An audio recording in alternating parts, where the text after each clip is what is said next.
Welcome back everyone. Today we're gonna see how to create a Google form.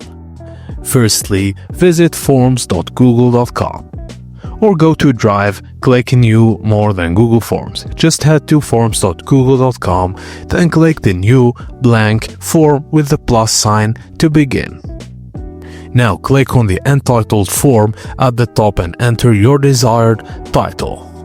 Add a description if needed, then click into Entitled Questions. Use the drop-down menu on the right to select the question type: short answer, paragraph, multiple choice, checkboxes, drop-down, etc. Now click the plus button on the right toolbar to add more questions. Use the Add section icon to split your form into pages, which is the two rectangles, then drag and drop questions to reorder them.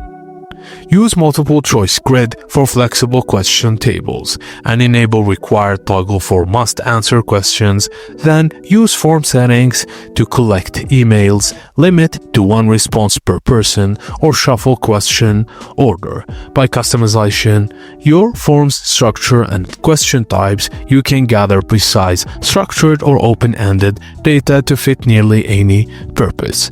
And that's it guys. Thank you for watching and please don't forget to like and subscribe for more.